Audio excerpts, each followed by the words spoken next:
semuanya. Halo semuanya. Halo semuanya. Kami dari kelompok B3 Latsar CPNS Kementerian PU Batch kedua.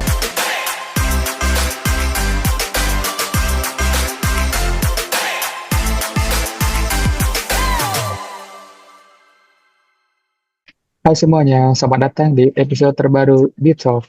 Bareng saya Nova Afarizi dari BPBPK Maluku Utara bidang permukiman dan bangunan gedung. Yang bakal nemenin kalian ngobrol-ngobrol hari ini. Ngebahas hal yang kelihatannya gak nyambung, tapi kita nyambung banget. Tema hari ini adalah tentang infrastruktur dan kebangsaan. Kok bisa nyambung sih? Nah, pada Zoom kali ini, saya ditemani teman-teman hebat dari Kementerian PU. Mungkin kita langsung kenalan aja ya. Dari saya dari Bandir Malah. Halo semuanya, perkenalkan aku Nirmala dari Pengelola Pengadaan Barang Jasa Ahli Pertama yang saat ini berada di bawah naungan BP2 JK Maluku. Salam kenal semuanya, sangat senang dapat berbagi pada podcast hari ini.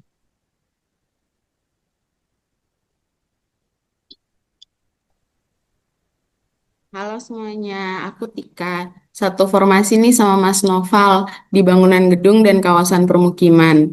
Penempatannya di BPBPK Papua. Salam kenal dan selamat bergabung di podcast hari ini.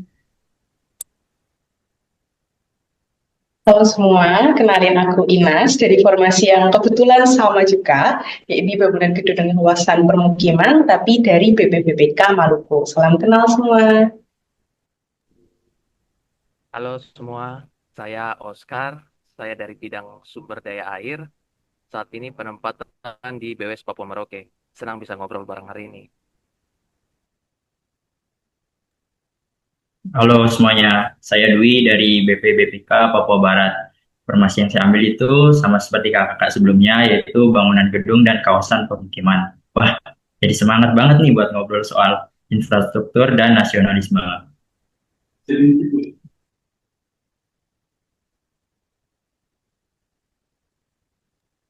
Halo semuanya, salam kenal ya. Nama saya Patricia Gabriela Butar-Butar. Saya dari Balai Jalan Nasional Papua Tengah. Wah, ternyata lengkapnya dari berbagai bidang. Tanpa lama-lama lagi, kita langsung aja lah ke pertanyaan yang pertama. Kita mulai dari Bandir Malah ya. Sebagai pengadaan barang dan jasa, gimana sih peran pengadaan dalam mendorong rasa kebangsaan? Baik, terima kasih atas pertanyaannya Mas Noval. Ini pertanyaan yang cukup menarik ya. Ini pertanyaan yang banyak orang juga tanyakan. Jadi gini, pernah nggak sih kalian mikir apa hubungannya pengadaan barang jasa pemerintah sama rasa kebangsaan? Kayaknya cukup jauh ya jika dipikir-pikir. Satu ngomongin lelang dan e-katalog, satu lagi ngomongin cinta tanah air. Tapi tunggu dulu teman-teman, coba bayangin.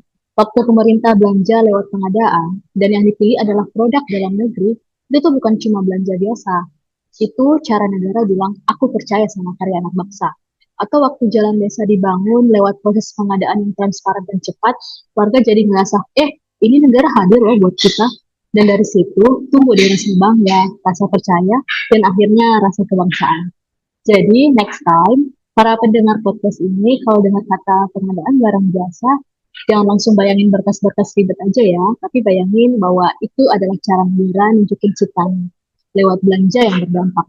Karena ternyata dari pengadaan yang baik, pengadaan yang transparan, bisa lahir rasa bangga jadi bagian dari negeri ini. Sekian dari saya, Mas Noval.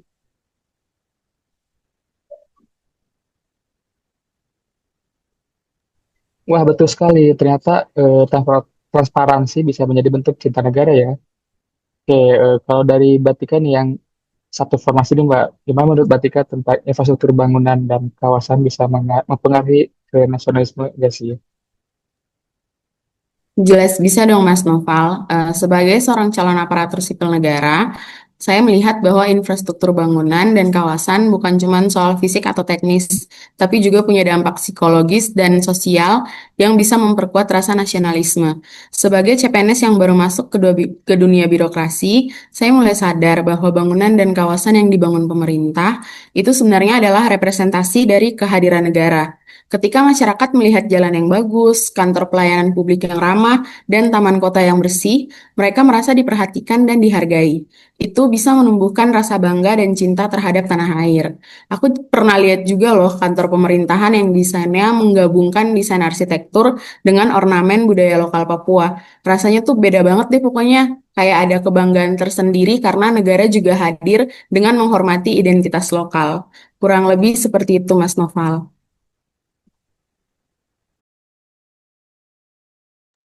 Wah, menarik berarti Kak. Kadang kita kita juga lupa kalau infrastruktur itu gak cuma soal fungsi, tapi juga soal rasa. Desain yang mengangkat budaya lokal tuh bisa bikin masyarakat merasa dihargai dan menjadi bagian dari tempat itu.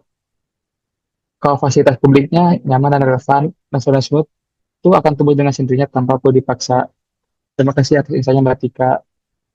Nah, dari Mbak Ina sendiri, kalau tidak salah, pernah turun langsung ke lapangan ya? Ceritain dong gimana infrastruktur bisa menjadi pematik suatu bangsa.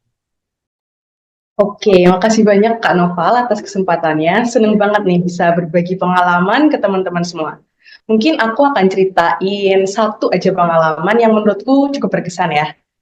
Jadi dulu itu pernah ikut dalam proyek revitalisasi untuk kawasan kumuh yang ada di salah satu lokasi yang ada di Indonesia. Awalnya kondisinya memprihatinkan, akses jalannya rusak, saluran airnya tersumbat, penerangannya minim, sampah di mana-mana, TPA sudah nggak berfungsi, dan warganya itu mulai kehilangan harapan. Terdengar seperti akan melakukan pekerjaan yang berat kan. Tapi ternyata yang paling berat itu bukan soal teknis pembangunannya, kami dihadapkan dalam beberapa tantangan. Ada warga yang awalnya menolak perubahan tersebut dikarenakan mereka takut. Mereka takut nantinya akan digusur. Mereka tidak percaya kalau proyek ini akan benar-benar bisa selesai.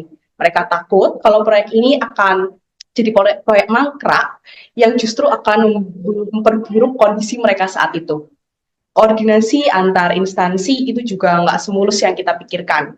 Belum lagi ada keterbatasan anggaran, waktu yang mepet, kadang hujan turun berhari-hari, membuat proses di lapangan terhambat. Pernah juga kita ada konflik antar warga yang hampir membuat proses revitalisasi kita berhenti total. Tapi dari situ saya belajar bahwa membangun itu bukan hanya soal beton, aspal, atau hal teknis pembangunan lainnya. Membangun itu soal menyatukan banyak kepentingan, soal mendengarkan, soal dengan sabar menjelaskan, terus hadir meskipun kita ditolak terus-menerus juga.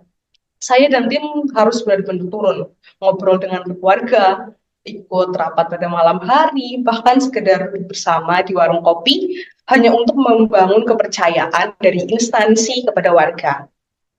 Infrastruktur itu bisa menyalakan semangat, bukan hanya semangat membangun fisiknya, tapi semangat untuk hidup lebih baik, untuk peduli, dan untuk merasa bahwa mereka adalah bagian dari Indonesia yang tidak dilupakan. Ketika kita telah membangun semua itu, sungai udah nggak lagi banjir, lampu udah menyala, TPA sudah bersih, dan anak-anak sudah mulai bisa bermain lagi, disitulah letak kita merasa bangga.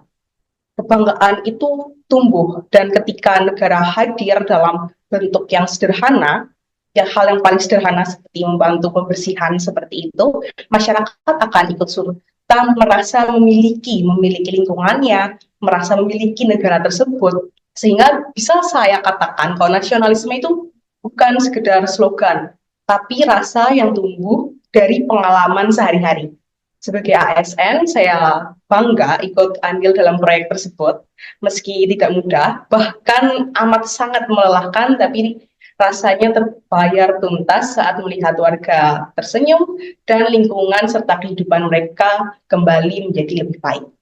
Mungkin segitu cerita dari saya, Kak. Wah, sungguh cerita yang menarik ya Mbak Ines. Aku sih nggak bisa ngebayangin betapa kompleksnya masalah di lapangan. Apalagi waktu kamu bilang membangun itu bukan cuma beton dan aspal, tapi juga membangun suatu kepercayaan. Itu sih sangat dalam banget ya. Dari Mas Oscar nih, jarang banget ya sumber daya air dikaitkan dengan kebangsaan. Tapi menurut Mas, nyambung nggak ya? Wah, justru sangat nyambung, Mas Noval. Contohnya aja nih, kalau kita bisa pastikan warga di pelosok atau di pedalaman sana punya akses air bersih yang memadai, sama seperti di daerah perkotaan, itu bukan cuma soal kesehatan lagi, Mas. Itu sudah soal keadilan. Distribusi air yang adil mencerminkan nilai keadilan sosial, salah satu sila Pancasila. Wawasan kebangsaan membantu kita melihat bahwa air bukan sekedar komoditas, tapi hak setiap warga negara tanpa diskriminasi wilayah ataupun status. Wah, sungguh ini ya pendapat Mas Fahri itu menarik ya. Nah, mungkin setuju juga nih. Kira-kira ada pendapat lain nggak soal infrastruktur dan nasionalisme? Terima kasih Mas Noval. Kalau pandangan saya sebagai orang yang menyukai dunia infrastruktur dan saya sudah terjun di bidang ini selama 4 tahun, saya melihat infrastruktur itu bukan hanya sebagai proyek fisik, tetapi sebagai wujud cinta dan kontribusi terhadap bangsa dan tanah air. Ketika membangun, yang saya pikirkan itu bukan hanya hasil, tapi dampak nyata ke depannya bagi masyarakat. Salah satu pengalaman saya yang sangat membekas, yaitu ketika saya terlibat dalam pembangunan sekolah-sekolah di daerah terpencil, khususnya di wilayah tempat tinggal saya saat ini. Dalam proyek tersebut, kami tidak hanya mendirikan ruang kelas, tetapi juga melengkapi fasilitas penting seperti laboratorium, perpustakaan, dan sarana pendukung lainnya yang sangat dibutuhkan anak-anak untuk menunjang proses belajar mereka. Saya percaya bahwa akses terhadap pendidikan yang layak adalah fondasi utama bagi lahirnya generasi yang unggul. Oleh karena itu, saya merasa bangga bisa turut ambil bagian dalam kontribusi bagi anak-anak di daerah tersebut untuk memiliki masa depan yang lebih baik. Bagi saya, nasionalisme tercermin dari setiap rencana kerja, setiap gambar teknis, dan setiap fondasi yang diletakkan. Karena dengan membangun infrastruktur yang baik, kita ini sedang menyatukan Indonesia, mengurangi kesenjangan, dan memberi harapan bagi mereka yang selama ini terpinggirkan. Kurang lebih itu saja dari saya, Mas Noval. Terima kasih.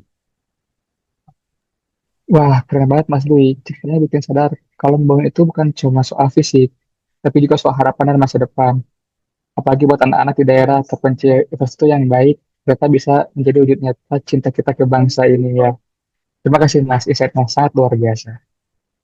Terakhir dari Mbak Patricia, jalan jembatan itu kan soal simbol keterhubungan banget ya. Wah, banget Mas Noval. Sekarang saya tanya deh, gimana caranya kita bisa ketemu kalau nggak ada konektivitas jalan dan jembatan antara kita ini?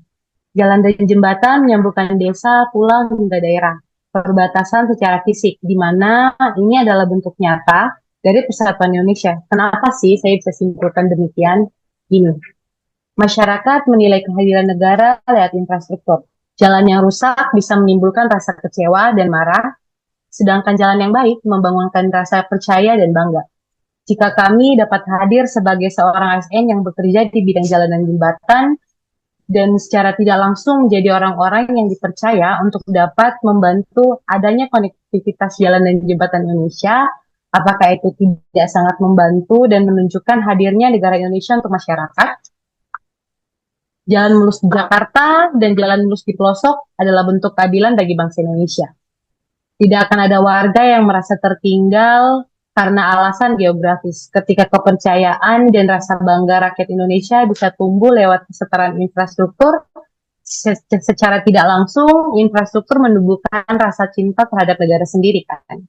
Pekerjaan kami tidak hanya sekedar membangun jalan, Mas, tapi kami juga sedang membangun rasa percaya, harapan, dan persatuan. Jalan bukan hanya jalan fisik, tapi jalan juga menuju keutuhan bangsa kita. Kalau dari saya, itu sih Mas Noval.